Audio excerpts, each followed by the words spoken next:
एकदम मस्त। तो आज हम लोग पढ़ने जा रहे हैं एमिनो अम्ल क्या होता है, ये कितने प्रकार के होते हैं और इसकी गुण या इसकी विशेषता क्या क्या होती है। तो चलिए हम लोग एक एक करके सीखते हैं। एमिनो अम्ल जो है यह प्रोटीन में पाया जाता है और हम लोग को प्रोटीन कहां से मिलता है? दूध, दही, मांस, मछली, अंडा वगैरह सब खाने से ना। खैर ये तो बायो का टर्म है। तो चलिए हम लोग सीखते हैं एमिनो अम्ल क्या है। एमिनो अम्ल एक कार्बनिक यौगिक है। इसमें दो तरह का क्रियाशील समूह उपस्थित होता है। एक होता है एमिनो समूह, दूसरा होता है कार्बोक्सिलिक समूह। अगर हम लोग इसका परिभाषा देना चाहें तो क्या कहेंगे? वैसे कार्बनिक यौगिक जिसमें एमिनो समूह और कार्बोक्सिलिक समूह दोनों उपस्थित रहता है उसे ही हम लोग क्या बोलते हैं? एमिनो अम्ल।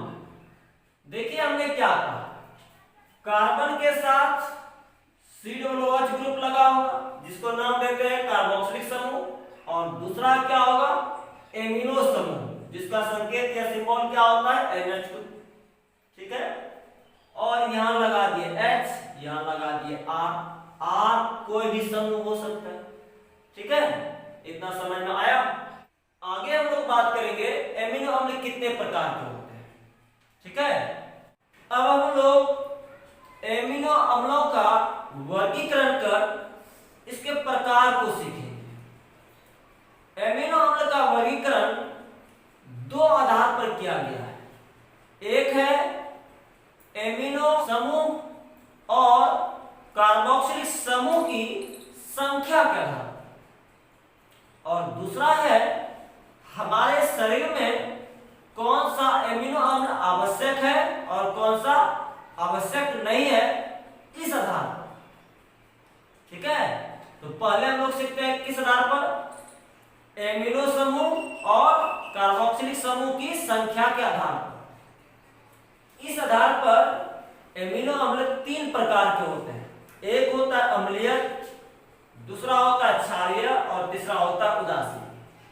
देखिए इस एमिनो अम्ल में दो तरह का फंक्शनल ग्रुप है, एक कार्बोक्सिलिक समूह और दूसरा एमिनो समूह। कार्बोक्सिलिक समूह जो होता है अम्लीय प्रकृति का होता है और एमिन समूह जो होता है वो क्षारीय प्रकृति का होता है। क्यों ऐसा? देखिए अब COOH से H+ निकलता है, इसका मतलब है कि यह प्रोटॉन त्याग करता है या H+ त्याग करता है, तो इसलिए इसको बोलते हैं अम्ल। और इसके पास लोन पेयर होता है। लोन पेयर होने की वजह से ये H+ को अपनी तरफ खींच लेता है, तो इसलिए इसको बोलते हैं क्या? क्षार। समझ में आया? अब देखिए जिसकी संख्या ज्यादा होगा उस तरह का एमिनो अम्ल हो जाएगा ना। अगर अम्ल की संख्या क्षार से ज्यादा तो वह अम्लीय, अगर क्षार की संख्या अम्ल से ज्यादा तो क्षारीय, अगर दोनों बराबर हो तो उदासीन। तो वही हमने लिखा है, पहला अम्लीय एमिनो अम्ल वैसे एमिनो अम्ल जिसमें COOH समूह ये वाला की संख्या NH2 से अधिक हो वह अम्लीय एमिनो अम्ल कहलाता है। ठीक है, जैसे एस्पार्टिक अम्ल, ग्लूटामिक अम्ल, एस्पार्जिन और ग्लूटामिन। ठीक है, थोड़ा अटपटा नाम है ना। दूसरा जो है क्षारीय एमिनो अम्ल, यहाँ क्या होगा ज्यादा? COOH से ये वाला ज्यादा होगा, वही बात लिखा है हमने। वैसे एमिनो अम्ल जिसमें NH2 समूह की संख्या COOH समूह से अधिक हो वह क्षारीय एमिनो अम्ल कहलाता है। जैसे अर्जिनिन, लाइसिन, हिस्टिडीन, ये सब। ठीक है, और तीसरा है क्या? उदासीन। इसमें दोनों की संख्या क्या होगा? समान। एग्जाम्पल इसका याद रखना, ल्यूसीन है, ट्रिप्टोफैन है, सेरीन है, ग्लाइसिन है, एलानिन है और प्रोलिन है। ठीक है, इसको थोड़ा याद रखना पड़ेगा। इतना पहले आप लोग स्क्रीनशॉट लें, तब हम लोग आगे बात करते हैं।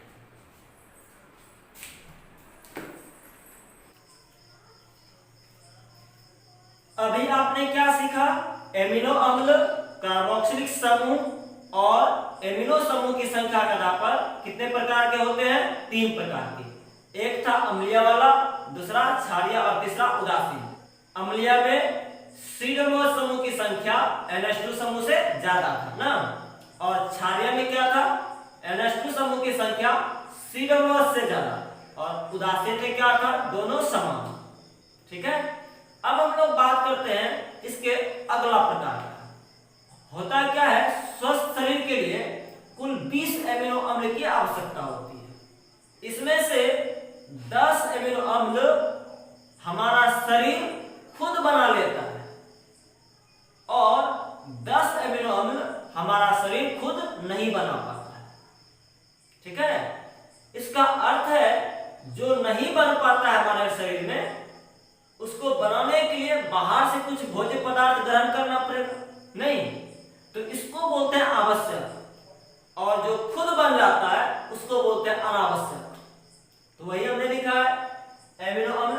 इस आधार पर कितने प्रकार का हुआ? 2 प्रकार का, एक आवश्यक दूसरा अनावश्यक। आवश्यक में क्या होगा?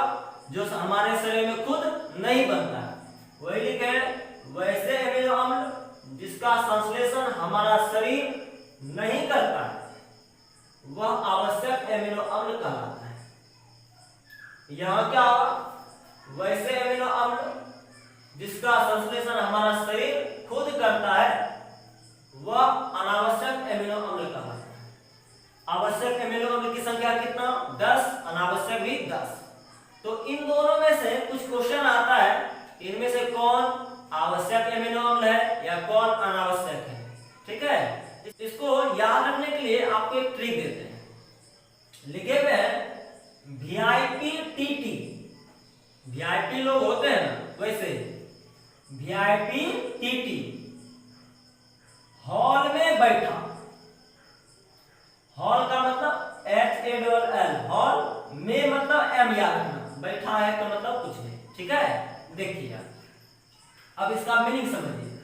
V का मतलब होता है वेलिन, और I का मतलब होता है आइसोल्यूसिन, P का मतलब होता है फिनाइल एनालिन, और T का मतलब होता है ट्रेप्टोफैन, और अगला जो T है उसका मीनिंग होता है थ्रियोनिन, और H मतलब हिस्टिडीन, और A का मतलब आर्जिनिन, L का मतलब ल्यूसीन, और दूसरा जो L है उसका अर्थ होता है लाइसिन, और M का मतलब होता है मिथियोनिन।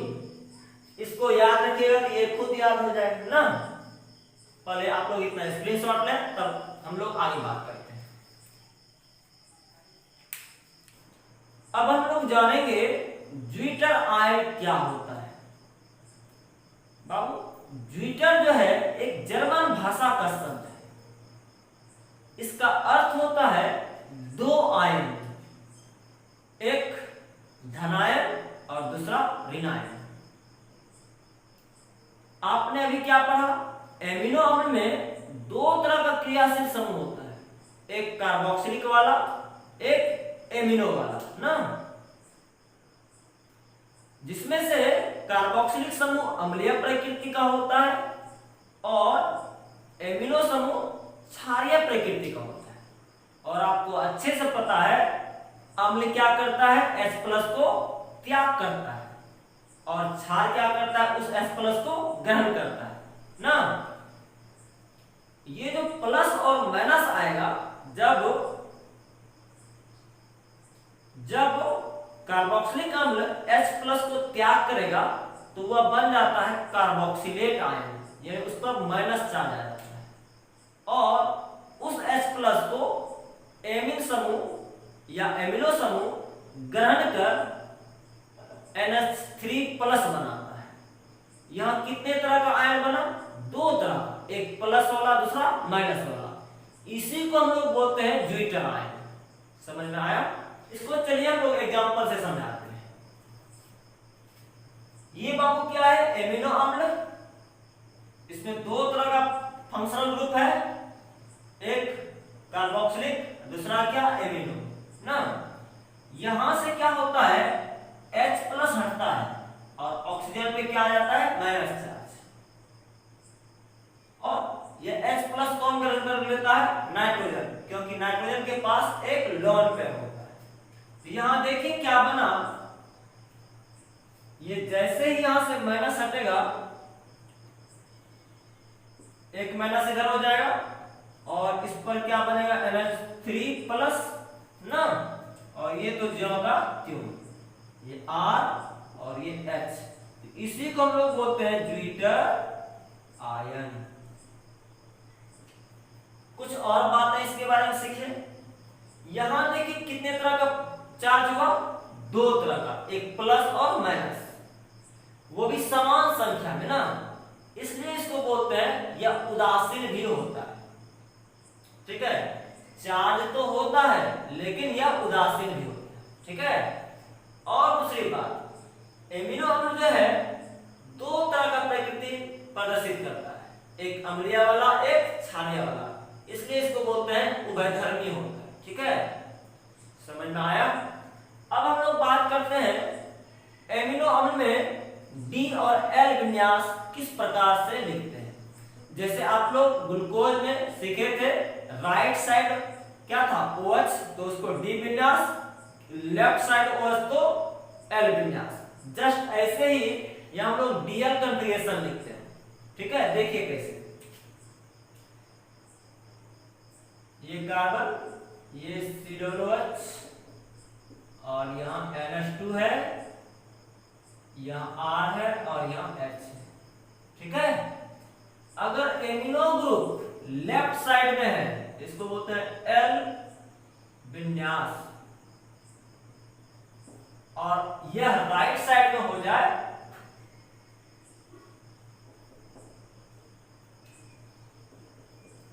इस तरह से, यह कहलाता है D विन्यास।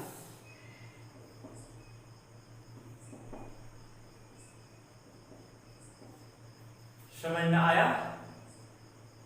आज यहीं तक, ध्यान से पढ़ा कीजिए और मस्त भी कीजिए। धन्यवाद।